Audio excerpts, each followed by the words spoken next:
ममता कुलकर्णी किसी परिचय की मोहताज नहीं है। 90 के दशक में वो लोगों के दिलों पर राज किया करती थी। ममता कुलकर्णी ने बॉलीवुड की बहुत सारी फिल्मों में काम किया है। हालांकि लंबे समय से उन्होंने फिल्मों से दूरी बनाई हुई थी। अब ममता कुलकर्णी ने संन्यास धारण कर लिया है। उन्होंने महाकुंभ के दौरान किन्नर अखाड़े से दीक्षा प्राप्त की है।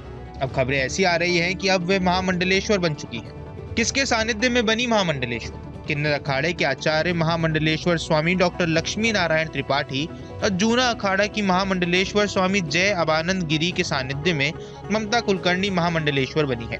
ऐसे में आइए जान लेते हैं कि महामंडलेश्वर बनने के लिए क्या योग्यता चाहिए, साथ ही महामंडलेश्वर बनने की प्रक्रिया क्या है। अखाड़ों में महामंडलेश्वर का पद सबसे बड़ा क्यों? दरअसल सनातन धर्म में सन्यासी परंपरा आज की नहीं बल्कि सदियों पुरानी है। सनातन धर्म में अलग अलग साधु संत होते हैं। सनातन धर्म में सबसे बड़े महंत शंकराचार्य माने जाते हैं।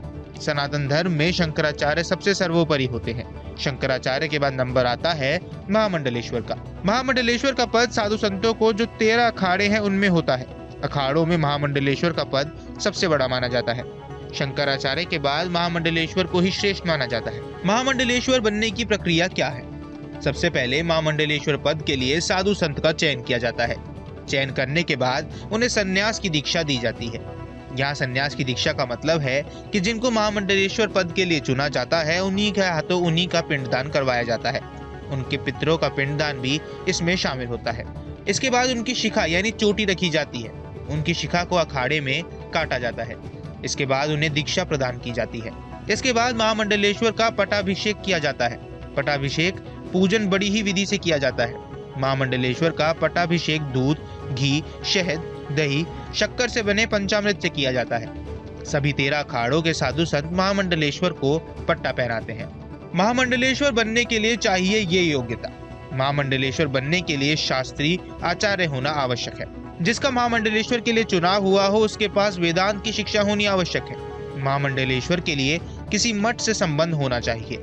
जिस मठ से महामंडलेश्वर बनने वाला है वहां का संबंध जन कल्याण के काम के लिए होना चाहिए। वहीं ममता कुलकर्णी को किन्नर अखाड़े से महामंडलेश्वर बनाए जाने को लेकर शांभवी पीठाधीश्वर श्री स्वामी आनंद स्वरूप महाराज ने बेहद कड़ी प्रतिक्रिया दी है। उन्होंने कहा कि पिछले कुंभ में महापाप हुआ था कि किन्नर अखाड़े को मान्यता दी गई। जिस प्रकार की अनुशासनहीनता हो रही है वो बहुत घातक है। यह सनातन धर्म के साथ एक धोखा है, एक छल है। उन्होंने ममता कुलकर्णी से कहा कि इन लोगों के जाल में मत पड़ो। स्त्री के लिए संन्यास नहीं है, लेकिन तमाम ऐसी परंपरा है जिसे तुक विरक्त होकर रह सकती हो। उन्होंने कहा कि ऐसी जगह न गिरो कि लोग तुम्हारे ऊपर थूके। देखिए, ये परंपरा तो कोई रही नहीं। अखाड़े शंकराचार्य की सेना है और अखाड़े अभी बिना शंकराचार्य के कनेक्शन कट गया है। अपने अपने आचार्य नियुक्त करके वो अखाड़े बने हुए हैं। मैं इस कुंभ में चाहता था कि यह जो कनेक्शन कटा हुआ है वो कनेक्शन जुड़ जाए और फिर से वो जो शंकराचार्य की सेना है वो फिर से शंकराचार्य के नेतृत्व में चले।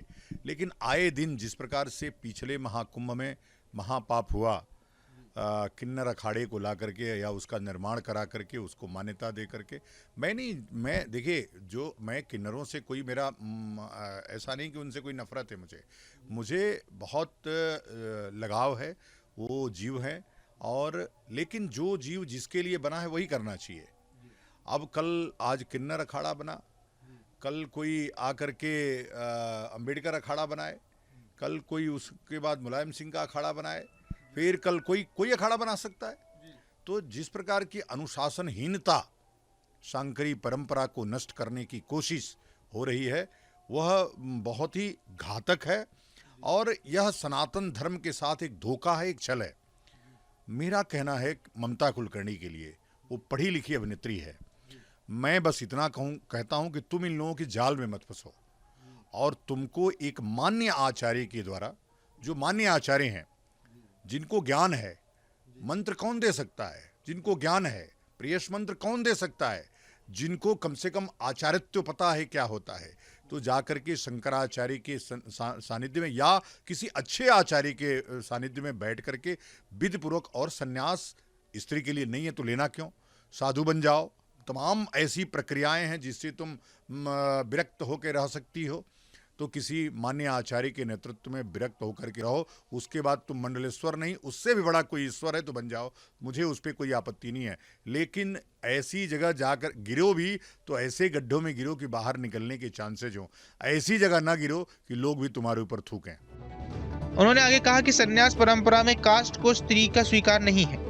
एक लड़की को रथ पर बैठाने के लिए इतनी महाभारत हो रही है। ये लड़की हर्षा रील बनाने के लिए, फॉलोअर बढ़ाने के लिए भगवा धारण कर स्वांग रच रही है। आईआईटी बाबा पागल व्यक्ति है, डिप्रेशन का शिकार है, उसके साथ संवेदनशीलता रखनी है। वो गांजा पीता है, अपने माँ बाप को गाली देता है। संन्यास परंपरा में कास्ट की स्त्री भी स्वीकार्य नहीं है, लकड़ी की स्त्री स्वीकार्य नहीं है।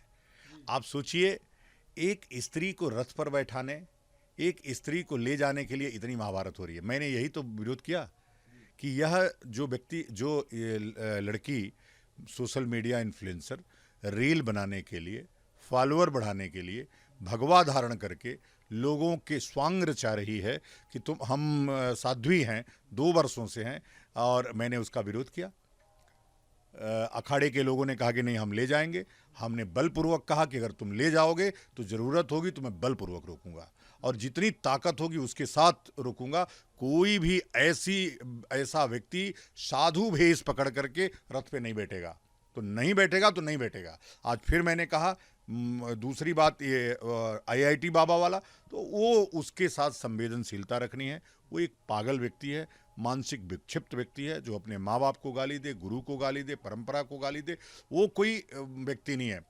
जम करके गांजा पीता है और डिप्रेशन का शिकार है, मानसिक विक्षिप्त, इसलिए उसकी बात मैं नहीं करूंगा।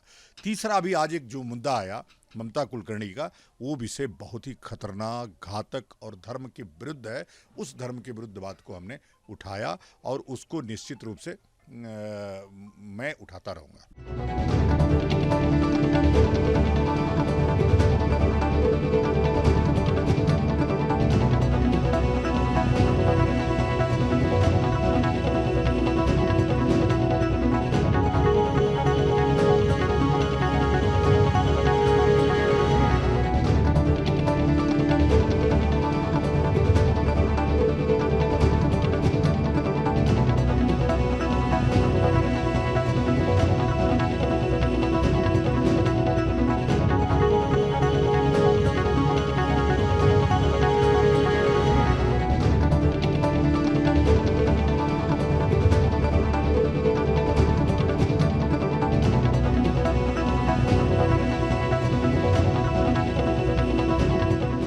न्यूज नेशन अब व्हाट्सएप पर।